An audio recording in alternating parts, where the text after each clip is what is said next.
입춘날 입춘에 대해서 좀 설명 좀 해드릴까 합니다. 입춘은 봄이 왔다는 소리잖아요. 봄 왔다. 그러니까 엊그제까지 아주 어둡고 추운 겨울인데 이제 봄 왔다 소리거든요. 근데 옛날에 사람들은 수렵과 또 채집하고 살았거든요. 사냥하고 뭐 채집하고 이렇게 살다가 이제 농경 시대가 들어왔어요. 그러니까 농경 시대가 들어왔으니까 이게 언제 씨를 뿌리고 언제 뭐 이렇게 거두고 이런 것을 하려면은 날씨의 관계를 굉장히 중요하게 여겼어요. 그래서 관찰을 하기 시작했거든요. 그러니까 겨울 오면 반드시 봄이 온다. 겨울을 갖다가 한밤중 그것을 하루로 따지면은 한밤중을 갖다가 음이라고 그러고 그 다음에 아침 새벽부터 한낮에는 양이라 그랬어요. 그러니까 밤과 낮이 계속 교대로 생기다시피 1년도 1월달부터 6월달까지는 양이 들어가고 6월부터 이제 12월달까지 음에 들어가니까 하루로 따지면 밤낮이 계속 바뀌는 거죠. 그래서 그 시작점을 갖다가 따뜻한 봄이 시작되는 것 갖다 소양이라고 그래요. 그 다음에 겨울 기운이 시작되는 것이 소음이라고 그러거든요. 그래서 그걸 크게 사상이라고 그래요. 네 가지 그 현상이다 이렇게 얘기를 하는데 따지고 보면은 지금 우리 소양의 따뜻한 기운이 오늘 이쯤부터 들어오기 시작했다. 그래서 이쯤부터 들어왔을 때는 아직 한여름은 안 됐지만은 모든 것이 생동하기 시작한다. 생동하기 시작하는 것은 생명이 자라나기 시작하고 생명이 시작된다. 그러니까 우리도 움츠렸던 마음이 새로운 기운이 싹 트서 활기찬 삶으로 가기 시작하는 날이 입춘날이에요. 근데 이게 이제 관찰이 생겼는데 이것을 학문적으로 체계를 잡은 것이 어디서 비롯됐냐면은 주역에 이제 옛날 우리 그 농경이 시작할 때 고조선이라는 나라가 있어요. 우리나라 시조지요. 그때에 이제 성인이 있었는데 복희라는 성인이 있었어요. 복희가 처음으로 그 획을 그었다. 그러니까 기호로서 그런 사상 조금 전에 얘기한 사상의 저기를 이렇게 표현했다 이렇게 알려지고 있습니다. 그것이 은나라로 가가지고 은나라 때는 어떤 일이 있었냐면은 왕과 제사장이 같았다. 그러니까 점치는 사람이나 왕이나 같은 유예요. 그러니까 미래를 알 수 있는 사람은 왕 노릇을 했어요. 지금은 이제 뭐 분석적으로 하지만은 그래서 그 왕이 점을 쳤는데 어디에 쳤느냐면 소 등뼈라든지 배에 뼈에 점을 쳤는데 그래서 이렇게 점을 쭉 쳐봐가지고 이렇게 맞는 것은 보관하고 맞지 않은 것은 내버리고 맞는 건 계속 보관했어요. 그래서 거기에 이제 글자를 썼는데 그게 각골문이라 해서 뭐 한문의 원조가 된다 이렇게 얘기를 해요. 그런데 그렇게 해서 쭉 그 정계를 모아놓고 거기다 토를 달았어요. 토를 달다 보니까 그 책이 주나라 때는 주역이라고 하고 그 당시에는 그냥 역이라고 그랬어요. 그래서 우리가 주역이라고 많이 알려져 있죠. 그래서 역이라는 것은 보면은 미래를 점치는 책이에요. 근데 거기에 살다 보면은 미래에 점치는 책인데 그 삶에서 불행과 행복이 있을 때 우리는 어떻게 살아야 된다 이렇게 가르친 게 공자의 사상이에요. 성리학이라고 그러죠. 그래서 그 점치는 내용을 보고 점괘가 안 좋을 때는 어떻게 해야 되고 점괘가 좋을 때는 뭐 어떻게 하고 이렇게 했는데 대체적으로 점괘가 좋을 때는 적극적으로 해라. 점괘가 나쁠 때는 뭐 서두르지 말고 이 사람한테 물어봐라. 그래서 상의를 하고 대중으로 해서 그 어려운 때를 넘어가라. 이렇게 표현한 것이 주역의 점괘거든요. 그래서 그것을 지금은 뭐 분석적으로 과학적으로 분석을 하는데 그렇게 그 지자는 점치지 않고도 안 돼요. 지자는 머리 좋은 사람들, 지혜로서는 자는 점치지 않고 알아요. 그런데 우리가 보통 사람은 점치고서는 확인을 하는 거죠. 그러니까 우리가 일생에 내가 태어나서 이렇게 자기를 냉정하게 관찰해 보면 나는 평생 어떻게 살 거라고 하는 것을 대충 알아요. 근데 그 확인을 못 할 뿐이에요. 그래서 우리가 흔히 얘기하는 세옹지마라는 말을 많이들 하잖아요. 그래서 이제 북방에 오랑캐 쪽에 있는데 그 변방에 그 어떤 노인이 살고 있었는데 키우던 말이 한 마리가 암컷 말이 없어졌어. 그러니까 동네 사람이 아이고 중요한 그 말이 없으니까 어떻게 하냐 하니까 그게 좋은 일이 될지도 모른다. 그랬는데 그 말이 한 마리 나갔다가 순말은 또 한 마리 데리고 왔어요. 그러니까 동네 사람이 그 말 전화해보게 됐다. 나쁜 것이 좋게 바뀌었다. 그러니까 그 말로 또 사람을 어떻게 또 괴롭힐지 모른다.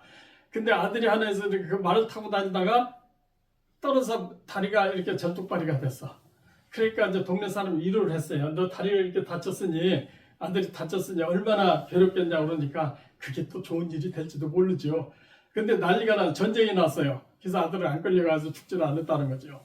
그러니까 이 세상 일은, 그래서 저도 이제 사람을 많이 만나다 보니까 하는 얘기가 있어요. 힘들고 하면 어떻게 하느냐고.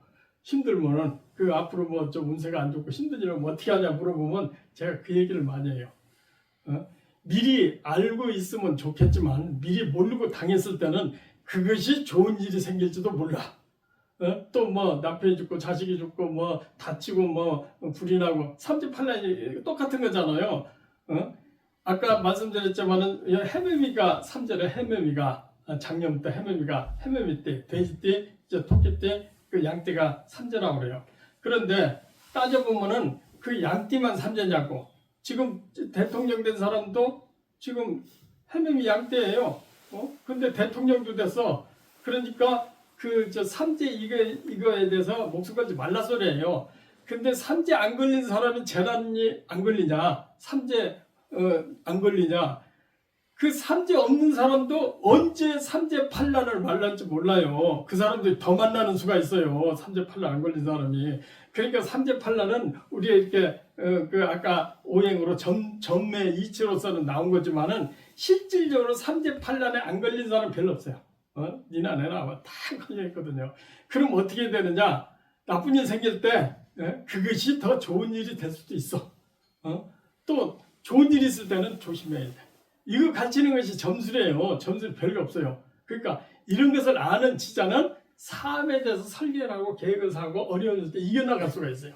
근데 이걸 모르는 사람들은 그냥 일을 저질러가지고 막 살아. 그러니까 아까도 얘기했지만은 농사질 때 관찰하고 살았거든요. 그러니까 나 자신을 잘 관찰해보면 내가 어떤 사람인지 알 수가 있어요. 가장 중요하잖아요. 내가 어떤 사람인지 알면은 내 분목을 지킬 수가 있어요. 내가 뭐 예를 들어서 뭐 체력이 좋은가, 인물이 좋은가, 공부를 많이 했나. 근데 제일 중요한 건 공부를 많이 하라는 소리를 많이 하죠. 그러면은 지혜가 생긴다. 지식으로 인해서 지혜를 얻거든요. 그러니까 나 자신을 냉정하게 잘 알면은 미래에 살 수 있는 그런 지혜가 생기는 거예요. 그런데 지혜 없는 사람은 참선을 하든지 별짓도 하든지 책을 많이 읽어도 소용이 없어요.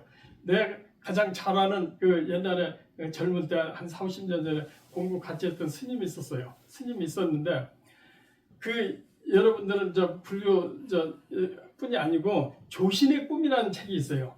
그 얘기했는데 조신이 이렇게 이제 예불을 하려고 종을 한번 딱 치면서 깜빡 잠이 들었어요. 잠이 들었는데 어떤 일이 벌어졌느냐? 꿈을 꾼 거예요. 잠이 들었는데 그 군수 부인이 절에 왔는데 군수 부인이 아니고 딸이에요. 얼마나 예쁜지 저런 사람하고 나갔으면 좋겠다고 살았으면 좋겠다고 하고서 좀 찝적을 댔더니 그 군수 딸이 자기가 마음에 안 드는 남자한테 시집가게 생겼어. 그러니까 같이 도주를 했어요. 그런데 살다가 보니까 좋은 일 많이 했어요. 딸도 죽고 돈도 못 벌어 고생만 찔찔해. 그러다가 군수 딸 약혼자가 잡으러 와서 잡혀가지고 이제 형무소에서 사형당하게 생겼어요. 그래서 사형당하는 순간 딱 깨보니까 꿈이야. 근데 얼마나 짧은 시간이냐? 종 한번 치는 시간에 그 찰나라고 그래요. 종 치는 그 순간에 잠들었을 꿈이 그게 조신의 꿈이라고 그래요. 그런데 이게 그 소설만 있고 무슨 불교 설화인만 있는 게 아니고 현실적으로 제가 4, 50년 전에 같이 죽는 어떤 스님이 있어요. 스님이 있었는데 정말로 조신의 꿈하고 똑같은 일이 벌어졌어. 저도 아주 기겁을 했어요. 그래가지고 중도를 몇 년 하다가 뭐 자기 마음에 들었겠지. 어떻게 하다가 눈이 빼가지고 그러니까 다시 얘기하지만 지혜가 없어서 그렇다. 그러니까 미래를 계산하지 못해. 그 여자가 눈이 만나서 머리를 길르자니 해먹을 것이 없고 그러니까 대처성을 했어요. 대처성을 해가지고 이제 저를 그냥 피땀을 흘려가지고 절이 조금 높은 데 있잖아요. 그러니까 그놈을 신도들하면 등짐을 지고 뭐 해가지고 막 죽기 살기로 어떻게 두 사람이 해가지고 절을 하나 만들었어요. 가보니까 제법 크게 지어놨어.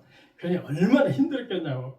그렇게 해서 한 30년, 3, 40년을 절을 만들다 보니까 그래도 번듯한 절을 만났는데 하루는 아침에 나가보니까 법당 앞에 자기 마누라가 목매다로 대롱대롱 매달아 죽어버렸어.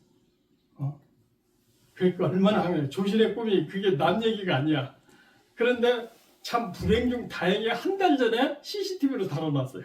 한 달 전에. 그러니까 그거 보니까 형제간들이나 주위 사람들 가까운 형제간은 너 때문에 우리 동생 고생했다. 너 때문에 우리 스님 다 망쳤다. 이렇게 욕하는 사람들이 그냥 서로 니는 경찰서 잡혀가서 형은 살아야 된다 했는데 CCTV를 한 달 전에 CCTV를 보니까 지가 우울증 걸려서 매달아주고 조신의 꿈이 현실에 벌어지더라니까. 그래가지고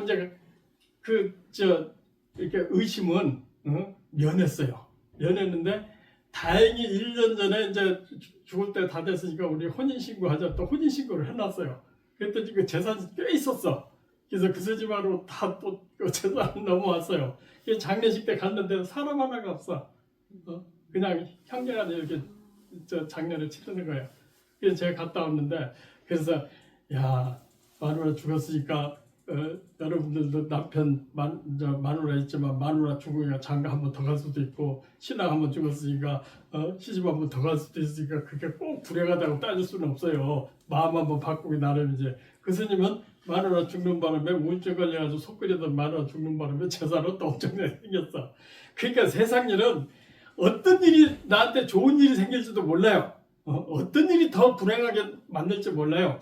다만 우리 이튿날 기도하면서 다시 한번 생각할 것은 어떻게 일이 부딪혔을 때 이게 전생이 엿보일 수도 있고 내가 지혜가 부족할 수도 있어요. 그런데 그 불행이나 어려운 일을 다시 긍정적으로 바뀌는 우리 지혜와 기다림에 있어요.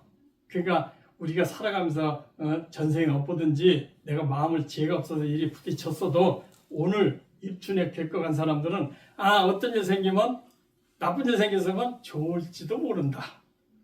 그렇게 해서 이겨나가면 충분히 이겨나갈 수가 있어요. 그런데 그것 있는 닥쳐에 절망하고 원망하고 하면은 속된 말로 참 앞으로 운이 안 돌아요. 그러니까 어떤 일이 부딪혔을 때 부모, 형제 또 세상 일이 한두 가지 삼재팔란이 삼재아까 제가 축원한 사람 빼놓고도 얼마든지 삼재가 걸릴 수 있어요. 그러니까 그때마다 우리는 긍정적으로 좀 살자고. 더 좋은 일 생길지도 몰라. 또 좋은 일이 있으면 겸손하자고요. 좋은 일 생기면 절대로 돈도 좀 내놓고 또 스님한테 물어보고서는 공짜로 가지 말고 좀 내놓고 그러고 같이 살자고요.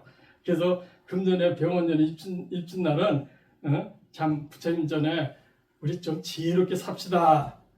나를 좀 지혜롭게 해주세요. 내가 지혜를 얻겠습니다. 이렇게 생각하고 집에 돌아가시면 오늘 입춘기도는 잘했다고 저는 생각이 듭니다. 네. 감사합니다. 고맙습니다.